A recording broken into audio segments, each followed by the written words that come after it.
We've been loving cinema for over 100 years, and in that time, we've been graced with some of the most iconic performers the world has to offer. But these stars didn't fall out of the sky. Someone, somewhere, at some time, gave them a chance and paved the way for something legendary. So where did it all start? Would you still recognize your favorite movie star in that very first feature film? We're going to turn back the clock, one movie star at a time, to take us back to that very first movie appearance.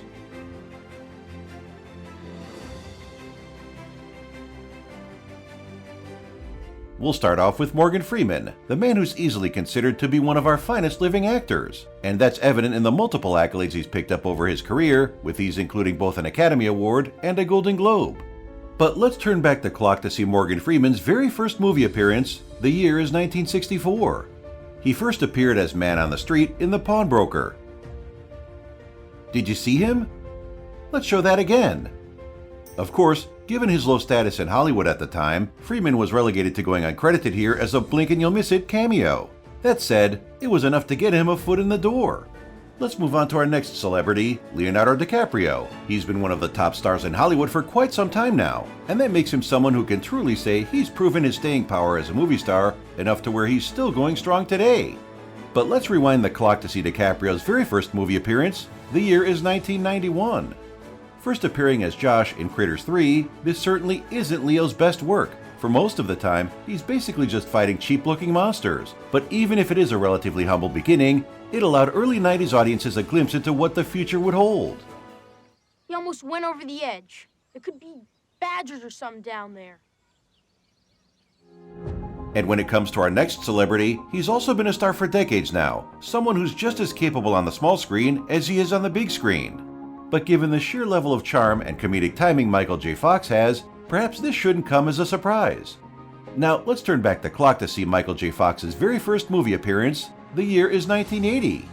Yes, Midnight Madness, a screwball comedy which featured 5 different groups of college students taking part in a late-night competition across Los Angeles, was a perfect introduction to Michael J. Fox's comedy stylings. Of course, playing the role of a 15-year-old was made a lot easier for him due to his famously short status and baby face.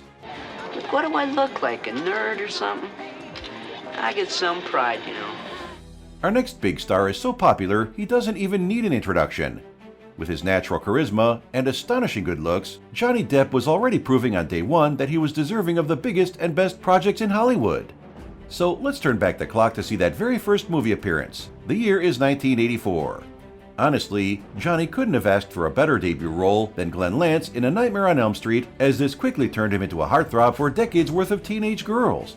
On top of that, it also allowed him to have a huge amount of fun on set, particularly during his famous death scene where he gets pulled into his bed by Freddy Krueger.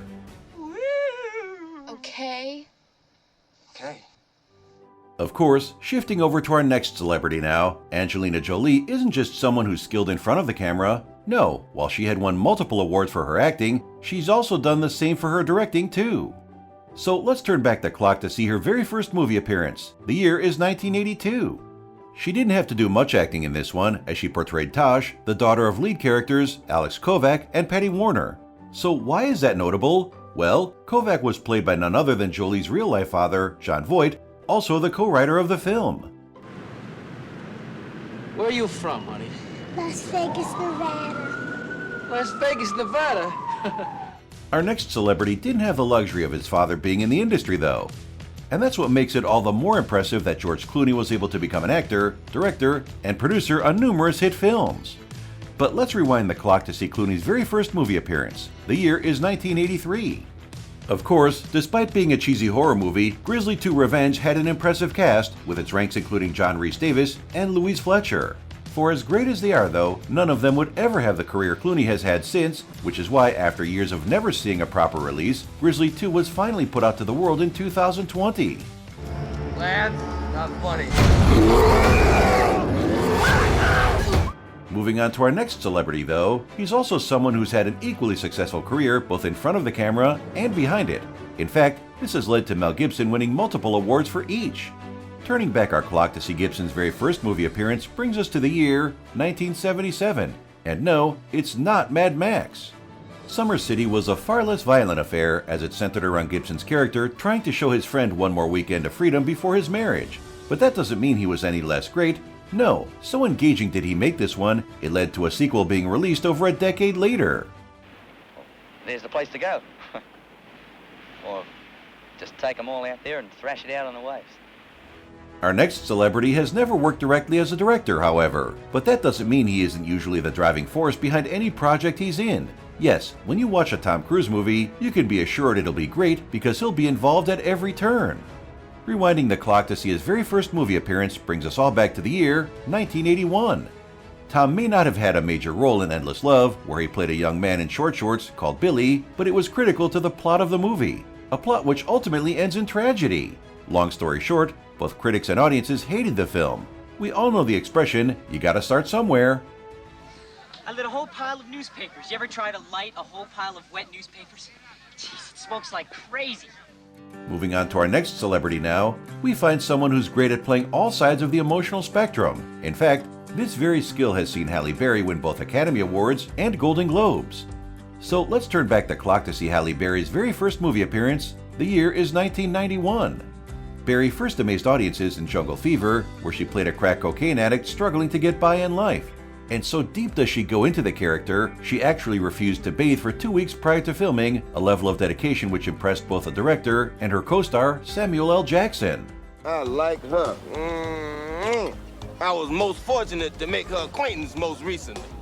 Of course, when it comes to our next celebrity, Matt Damon, he's proven to be a performer who's always willing to go deep for a role at every stage of the process. And this is exactly what led him to winning awards for both his acting and his writing. So rewinding the clock all back to Matt Damon's very first movie appearance brings us to 1988. Despite having a small part in the movie Mystic Pizza as Steamer Windsor, he's clearly very comfortable behind the camera already. So maybe that's why Roger Ebert famously said of this one that it would be remembered more for the new stars it gave us, a truly prophetic statement. Shifting gears to our next celebrity though, Jodie Foster is someone who, no matter what age she is, has always been a magnetic screen presence. And this is exactly why she's won multiple Academy Awards for her work. But let's turn back the clock way back to see her very first movie appearance. The year is 1972. And here, Foster plays the titular Samantha, someone who runs away with her friend Napoleon in search of adventure after the death of the latter's grandfather. Unfortunately though, this almost ended in disaster for Jodie off-screen because, while filming, she was actually attacked by a lion and left with visible scars. Strawberry ice cream, and marshmallows, and whipped cream, and cherries. Of course, when it comes to Elijah Wood, he's never had to suffer such injuries on screen.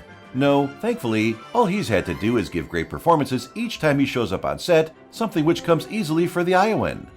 Rewinding the clock to see his very first movie appearance brings us all back to the year 1989. We're talking a small cameo in Back to the Future Part 2, where he plays the role of a kid who speaks with Marty McFly at the start of the movie. Of course, given it takes place in the so-called future of 2015, it means it's actually happening after his big breakout performance in Lord of the Rings.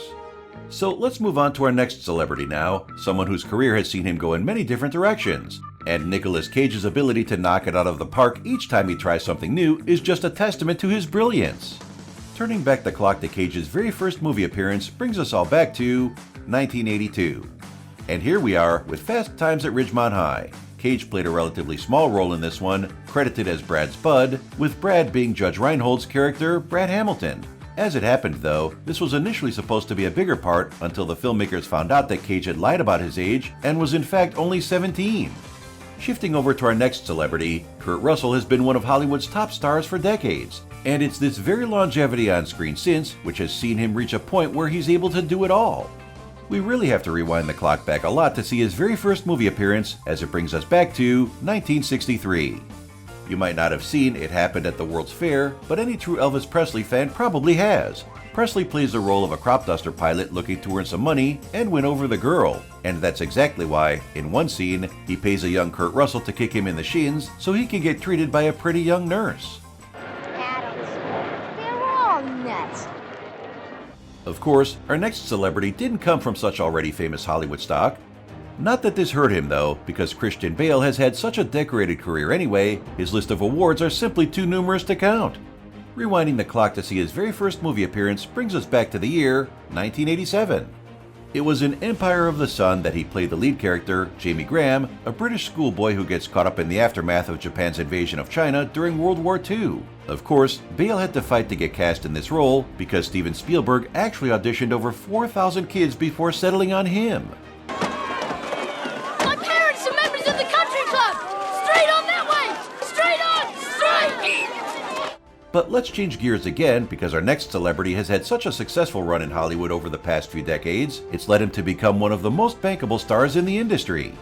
And now, it's time to turn back the clock to see Brad Pitt's very first movie appearance in the year 1988. It's in The Dark Side of the Sun where we can see a very young Brad Pitt starring as Rick Clayton, a man with a skin disease which makes him sensitive to sunlight. But while Pitt did do a great job here, in the end, wouldn't be compensated anywhere near the way he is today, as he reportedly only made $1,523 for his work. What if maybe these specialists have been wrong all these years, or I've conquered the disease? Because I feel great. Let's move on to our next celebrity, someone who went on to become arguably the biggest movie star of his era. Yes, when you think of hit films, it's hard not to think of Jack Nicholson. And yes, Jack, we'll turn back the clock for you too, as your very first movie appearance was in 1958. We're talking none other than The Crybaby Killer. Roger Corman movies were notoriously low budget, so it meant the cast and crew often needed to get creative. And it's just as well Jack was up to the task then, because, in his role of Jimmy Wallace here, he gives an excellent performance as a boy who incorrectly thinks he's killed someone. Go to the window, please. The window, can't you understand plain English? Tell him to get a bottle of milk for the baby.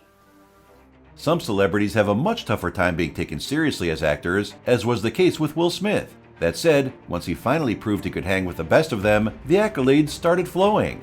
Let's turn back the clock to see that very first movie appearance. The year is 1992.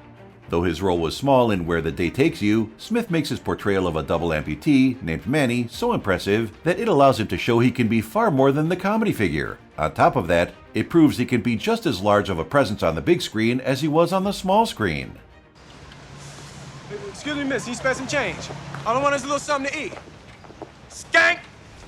Of course, few presences loom larger than our penultimate celebrity, Arnold Schwarzenegger. After all, with a level of charisma few can match, it's no surprise he became the definitive action hero of the 80s and 90s. And for Arnie, we'll rewind the clock all the way back as his very first movie appearance was in 1970. Playing the famous hulking character in Hercules in New York came naturally to the Austrian, as it pretty much just required him to be strong and charming. He still had to lie to get the role though, something he did by informing the casting director he had plenty of stage experience. What they didn't realize, however, was this experience was on the bodybuilding stage. A beautiful woman with a handsome man for a friend, they must be lovers. Now then, to me, it's unnatural if they're not. Moving on to our final celebrity, who is without a doubt one of the most beloved actors of all time. And that's not just for his comedic work either. No, Robin Williams was equally as good in dramas too. So here we are again, turning back the clock way back to the year 1977. This anthology flick had Williams play a few small parts, with one of them showing him as a man with toothache. Another part shows him in court portraying a lawyer. Sadly though, these scenes would be cut out of the original film, only to be included in a re-release in 1980 in order to capitalize off his newfound fame. Is it true, Mrs. Frisbee, that last summer you had sexual intercourse? That's all for today, folks, as we conclude the first part in our series. So which celebrities would you like to see in their debut movie roles? Let us know in the comments. Also, don't forget to subscribe to our channel, and we'll hope to see you soon.